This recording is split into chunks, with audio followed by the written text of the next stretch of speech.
Greetings to all. This is Tendai Dumbuchana, your host on the podcast Africa in Crisis. Welcome to episode 3, which poses the question, where are the anchor states in Africa? An anchor state is one with the capabilities and will to project its influence and power beyond its borders to achieve, in most cases, regional strategic goals. An example will be useful. The 28 member states European Union, EU, evolved from the European Economic Community, EEC, founded in 1957. The two countries who conceived the idea of setting up a regional framework to drive Europe's economic and political integration were France and Germany. They were and still are the anchor states of the EU. France and Germany were the preeminent economic and military powers on the mainland of Western Europe before both were destroyed during the Second World War. From the ashes of the war, they decided to steer Europe, then only the western part, in a direction that would avoid military conflict and focus on economic growth and integration. As a result, the past 77 years have seen the longest period of sustained economic growth and prosperity in Europe's history. Which are anchor nations in Africa? Sadly, the answer is there are none, due to a lack of will among states with economic, military, and demographic strength to play that role. The African Union, AU, decided to create 8 regional economic communities, which we will call RECs from now, to drive economic development and integration. The RECs were meant to be the building blocks towards the creation of an African economic community by the year 2028.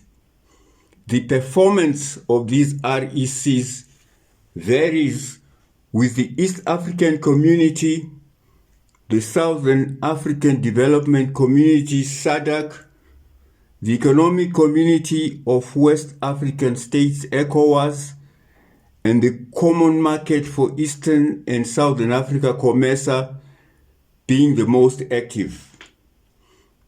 Anchor states must therefore be identified in the RECs to provide the economic and political leadership for this model of development and integration to succeed. In the SADC region, South Africa is the obvious anchor state, mainly due to the size of its economy that dwarfs those of the other 13 member countries.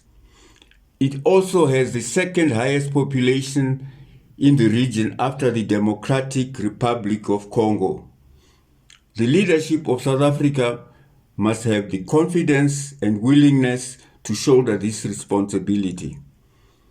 The East African Community has the advantage of Kenya, Uganda, and Tanzania having been in a similar body from 1967 to 1977. They are the core of what is now a 7-member state REC. Kenya and Tanzania should be anchor states for economic and demographic reasons. A case can be made for Ethiopia to be an anchor state on 3 grounds. First, its capital, Addis Ababa, is the headquarters of the AU. Second, its population of 115 million is the second highest on the continent after Nigeria. And third, The northeast of Africa, commonly known as the Horn of Africa, needs an anchor state, and Ethiopia, a member of COMESA, fits the bill. Nigeria is the obvious anchor state in ECOWAS and the less well-known community of Sahel-Saharan states. The oil-producing country has the largest economy in Africa and the continent's highest population of 217 million. Given the geographic vastness of ECOWAS and the community of Sahel-Saharan states, Egypt and Tunisia, both members of the latter, must be anchor states. Egypt has the second largest economy in Africa and has a population of 106 million. Morocco has the capacity to be an anchor state, but a long dispute over Western Sahara, which it annexed in 1975, has poisoned its relations with the majority of African states. Its suspension from the AU over this issue was only lifted recently. It is therefore not politically feasible for Morocco to be an anchor state.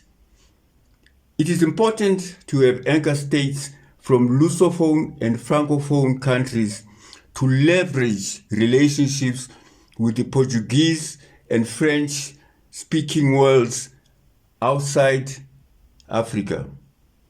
Angola and Ivory Coast, with the 6th and 11th highest GDPs respectively in Africa, fit the bill. Another country which could be an anchor state is the Democratic Republic of Congo, but it is too beset with internal strife to be able to play that role. So, we have recommended 8 anchor states to provide leadership to fire up economic development and integration in their respective regions. These are South Africa, Kenya, Tanzania, Ethiopia, Angola, Ivory Coast, Nigeria, and Tunisia. I thank you. Listeners, do you agree with my choice of anchor states? Are there countries you believe should be anchor states that I have excluded? What is your own understanding of what an anchor state is? Let's have a conversation. Please post your comments below.